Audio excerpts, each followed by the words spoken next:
সম্মানিত দর্শক, আসসালামু আলাইকুম। এখানে আন্তর্জাতিক সংবাদে যুক্ত হওয়ার জন্য আপনাকে অসংখ্য ধন্যবাদ। জানিয়ে দিচ্ছি আমাদের হাতে থাকা সর্বশেষ আপডেট। দিনক্ষণ জানালেন ট্রাম্প, ইসরায়েলের নেতৃত্বে ইরানে সরাসরি হামলা। ইরানে হামলার জন্য B-2 বোমারু বিমান রেডি আমেরিকার। ইরানে B-2 বোমারু বিমান দিয়ে হামলার কুমতলব চূড়ান্ত ট্রাম্পের।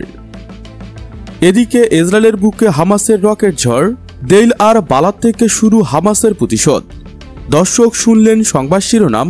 বিস্তারিত জানতে পুরো ভিডিওটি শেষ অবধি আমাদের সঙ্গেই থাকুন। দিনক্ষণও জানালেন ট্রাম্প, ইসরায়েলের নেতৃত্বে ইরানে সরাসরি হামলা। আলোচনার টেবিলে ডাকছেন, আবার হামলার হুমকিও দিচ্ছেন। একসাথে দুই কার্ড খেলছেন মার্কিন প্রেসিডেন্ট ডোনাল্ড ট্রাম্প।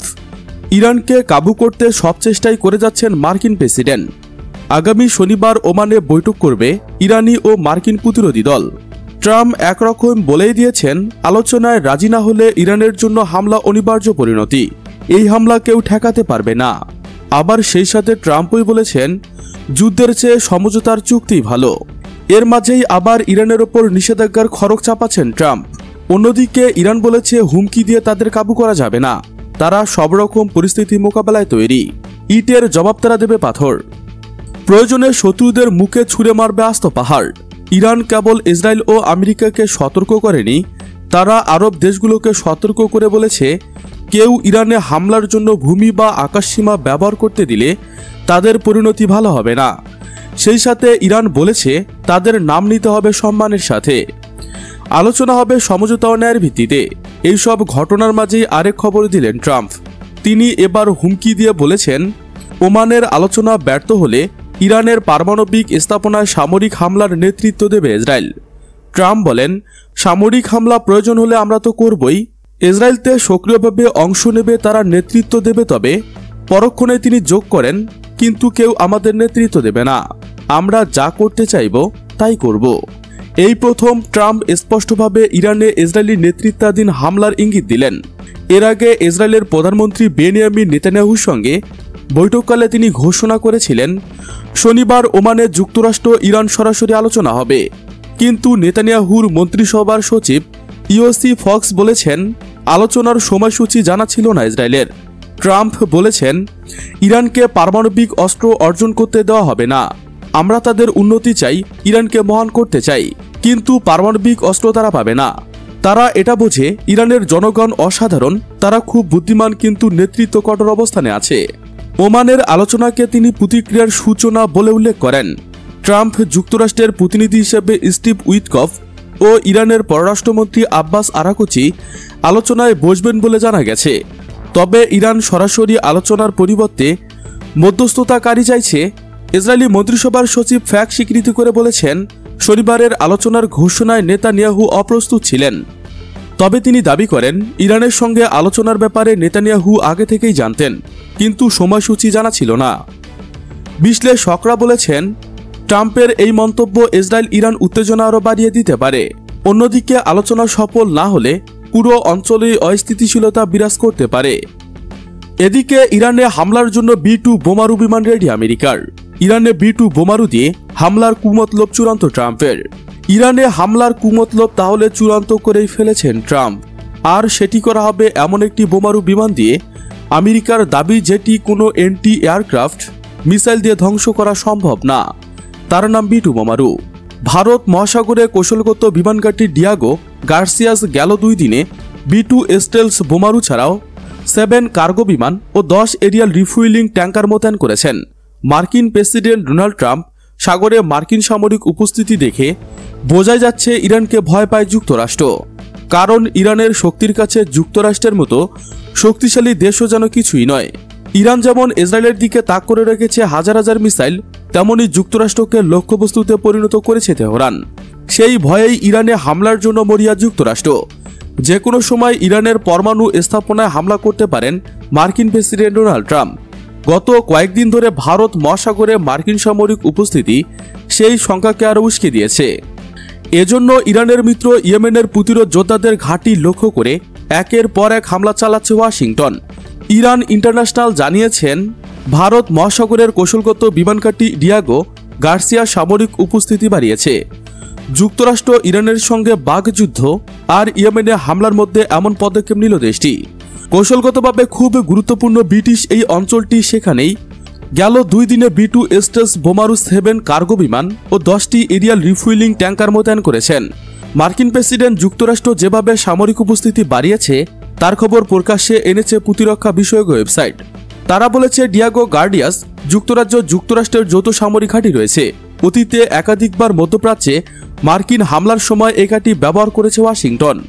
এমনকি 2001 সালে আফগানিস্তান ও 2003 সালে ইরাক যুদ্ধের শুরুটা হয়েছিল এই ঘাঁটি থেকে। এখন এই ঘাঁটিতে মার্কিন সামরিক উপস্থিতি বৃদ্ধি যুদ্ধের আশঙ্কাকে তীব্র থেকে তীব্রতর করছে।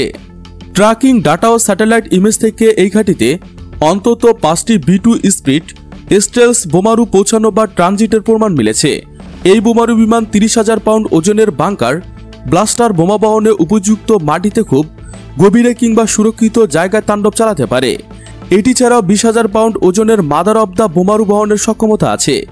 এই বোমারু বিমানে এমন এক সময়ে ট্রাম্প প্রশাসন তার সামরিক বাহিনীকে এই ঘাঁটিতে জড়ো করেছে যখন ওয়াশিংটনের সঙ্গে তেহরানের সম্পর্কে টানাপড়ন চলছে, বিশেষ করে লোহিত সাগরে ইয়েমেনের বিদ্রোহীদের চলমান হামলা এবং ইরানের পরমাণু কর্মসূচি নিয়ে উদ্বিগ্ন যুক্তরাষ্ট্র।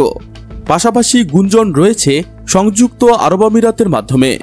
ইরানকে 2 মাসের সময়ও বেঁধে দিয়েছেন মার্কিন প্রেসিডেন্ট ডোনাল্ড ট্রাম্প। এই সময়ের মধ্যে ইরান নিজেদের পরমাণু কর্মসূচি নিয়ে নতুন চুক্তিতে পৌঁছতে ব্যর্থ হলে সম্ভাব্য সামরিক পদক্ষেপের ইঙ্গিত দেওয়া হয়েছে। এদিকে ইসরায়েলের বুকে হামাসের রকেট ঝড়, দেইর আল বালাদ থেকে শুরু হামাসের প্রতিশোধ। এতদিন মাটির নিচে বাংকারে বসে ইসরায়েল ধ্বংসের পরিকল্পনা করছিল ফিলিস্তিনের সশস্ত্র গোষ্ঠী হামাস। হামাসের আল কাসম ব্রিগেডের আল কুদস ব্রিগেডের মোজাদ্দিদ গ্রুপ আগের চেয়ে অনেক গুণ বেশি শক্তি নিয়ে ফিরেছে। এবার কয়েক মাস বিরতি দিয়ে হলেও ফের রাতে জোরালোভাবে তাদের অবস্থান দেখালো বিশ্ব। গাজার যুদ্ধ সুড়ঙ্গ থেকে বেরিয়ে এসেছে হামাস যোদ্ধারা। দেরি না করে সরাসরি আক্রমণে নেমেছে ইহুদি জালিমদের বিরুদ্ধে।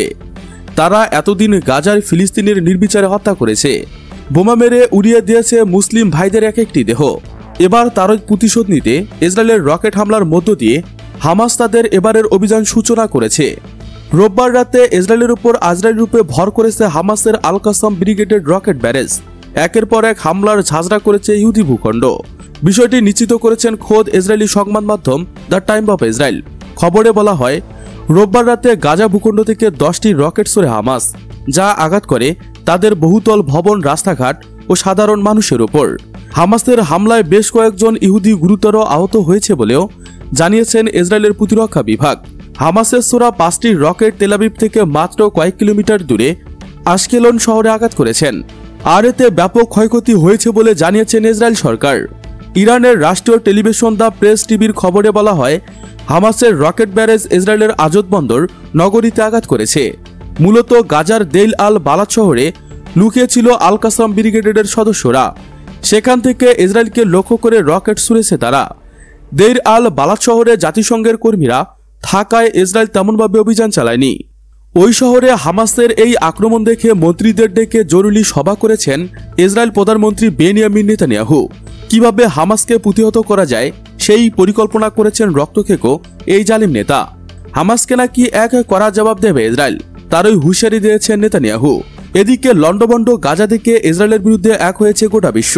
মুসলিম থেকে শুরু করে সব ধর্মের মানুষ ফিলিস্তিন হত্যা বন্ধের আওয়াজ তুলেছেন। এই সুরে বিশ্বব্যাপী হরতাল পালন করছে তারা।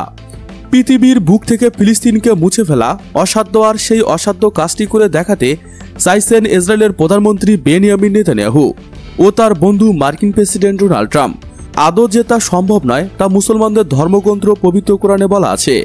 আবাবিল পাখি হয়ে কেউ না কেউ রক্ষা করবে ফিলিস্তিনিদের। তারই অপেক্ষায় লাখো ফিলিস্তিনি প্রহর গুনছেন। সুপ্রিয় বন্ধুরা, ভিডিওটি ভালো লাগলে একটি লাইক দিয়ে আপনার ফেসবুক বন্ধুদের সঙ্গে শেয়ার করুন। নিয়মিত আন্তর্জাতিক সংবাদ পেতে চ্যানেলটি সাবস্ক্রাইব করে বেল বাটনে ক্লিক করুন। লাইক, কমেন্ট, শেয়ার করতে একদমই ভুলবেন না। আজকের মতো এ পর্যন্তই, দেখা হবে পরবর্তী ভিডিওতে। Thanks for watching my video. আল্লাহ হাফেজ।